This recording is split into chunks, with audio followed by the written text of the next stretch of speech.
There are many ways to create new habits or replace old ones, but I've found one of the most effective ways to do this is called habit stacking. And there's some awesome books on this topic if you'd like to learn more. Atomic Habits, Tiny Changes, Remarkable Results by James Clear, and Habit Stacking, 127 Small Changes to Improve Your Health, Wealth, and Happiness by S.J. Scott. They both dive deep into the subject of habit stacking and go into a ton of detail. But here, I want to give you a brief overview of this technique and let you start implementing this immediately. If you like this technique and want to learn more, I highly suggest you check out those books. But let's start at the beginning and talk about why habit stacking works, and in order to do that, we need to understand how our brains learn and solidify skills to begin with. When researchers compared the brains of newborn babies and adults, they saw that adults have around 41% fewer neurons than babies. On the surface, this didn't make any sense. Babies aren't good at anything, and adults are significantly smarter and have learned lots of skills. So why the reduced number of synapses? The reason for this is a phenomenon called synaptic pruning. Synaptic pruning is the brain's process of removing connections between unused neurons and strengthening the connections between neuronic paths that are highly used. This is, in a nutshell, how we learn. If you've practiced the guitar for a decade, your brain is using those synapses on a regular basis, and therefore they become stronger. Not only that, but those pathways become faster and more efficient too, so the more you practice, the easier it becomes to play the guitar. This is the biological mechanism for how we learn things. When you compare that to a baby's brain, you see that while they have significantly more neurons,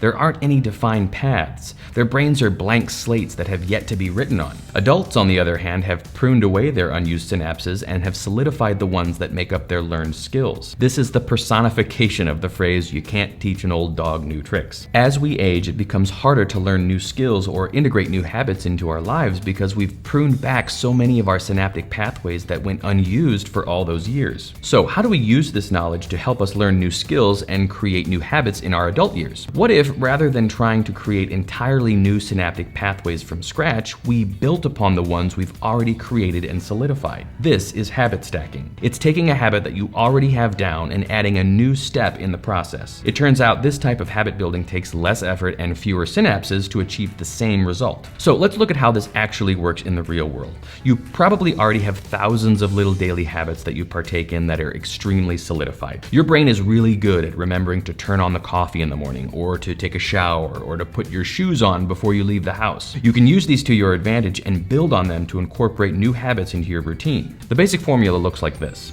After or before my current habit, I will insert a new habit.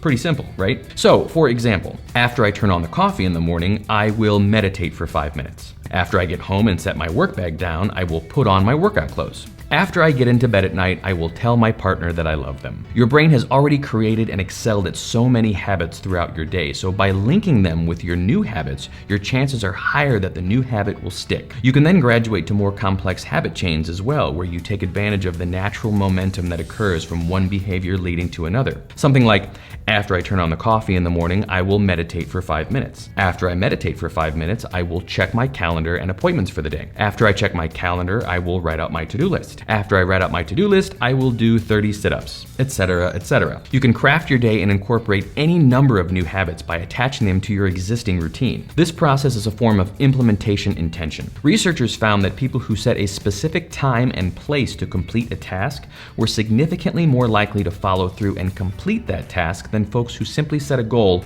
but made no specific intention. So even though they were armed with the knowledge of the health benefits of exercise, test subjects were still pretty unlikely to actually go and work out. However, once they made their intentions clear and set a time and a place to exercise, the percentage of participants who actually did it shot up threefold. Habit stacking has those specifics already built in, since you've already set a time and a place with the parent habit. The trick with habit stacking is finding the right cue or parent habit to attach to. If your mornings are very busy and chaotic, it's probably not a good idea to insert a meditation habit when you're more likely to get interrupted. Try to find a place in your routine that will give your new habit the highest chance for success. Also, make sure that the frequency of the new habit matches up with the parent habit. If you're trying to get into the habit of doing push-ups every day, it's probably not a good idea to attach it to an already existing habit that you only complete twice a week. So, with this in mind, let's look at how we can use this tool to start creating video for your business. Let's assume that you're a real estate agent and you have a goal to create one video a week, a modest but admirable start. What do you need to create that video? Well, you'd need a topic, right? Something to say to your social media followers that is relatable, relevant, and shareable. It would would also help if you were bright-eyed and bushy-tailed, with plenty of energy to bring vibrance and enthusiasm to your video. And of course, you need a small time slot to make it happen. So if your goal is 1 video a week, you should stack that habit onto an existing habit that happens 1 time a week. And if you're looking to bring energy and enthusiasm to your video, you should probably try to shoot in the morning when your energy level is the highest. So let's say that your Monday looks like this.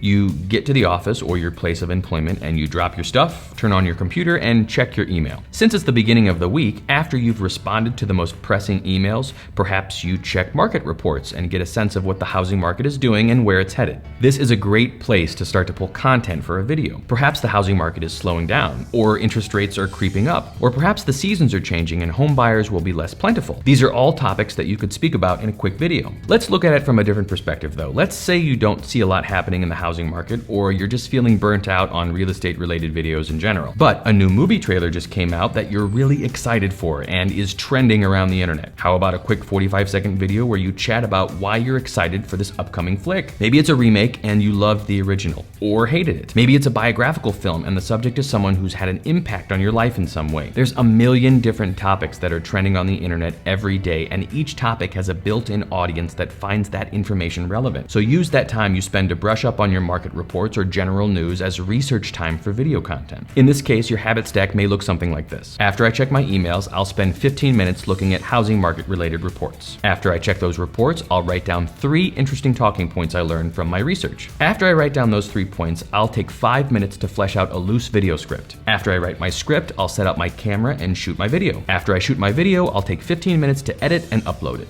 Done. You've now, in less than an hour, gone from having no voice and visual presence online for the week to establishing a relatable, relevant, and shareable piece of content that will put your face and, as subtext, your profession on the radar of hundreds, if not thousands of people. This is marketing efficiency, and if done consistently, can give you orders of magnitude more attention than any other marketing effort. And the best part is, once you start this habit, you'll start to automatically recognize good video content ideas as they pop up during your week, and you can store them away until you're ready to shoot your next video. So some weeks you'll be able to skip the research part and just jump right into the scripting and shooting steps. And as habits go, the first few times will always be the hardest. It will only get easier as you solidify those synaptic pathways with new routines and find ever more efficient ways to create videos. Eventually, you'll be able to increase the frequency of your content creation and truly establish an easy marketing engine that keeps you top of mind with thousands of people every week. So start small, keep it simple, and build these habits in a sustainable way. Remember, this is a marathon, not a sprint. Video isn't going anywhere, so you need not worry about hopping on this fad train before it runs its course. Establish a solid foundation upon which you can grow, and don't forget to be proud of each small step you take in the right direction. And don't get hung up on the little mistakes you make or give those who wish to tear you down any satisfaction. You will run into obstacles and feel like giving up at times. You won't see immediate results from your efforts. It's going to take a solid 3 to 6 months of consistent video creation to establish a foundation and get people used to and expecting your content. But don't give up. Keep pressing on and learning from your mistakes. Yearn to get better and make incremental improvements, and you'll find that video is by far the most efficient and personal way to market yourself. I can't wait to see what videos you start to produce and the attention they get you and your business. If you have any questions, let me know, and as always, thanks for being here.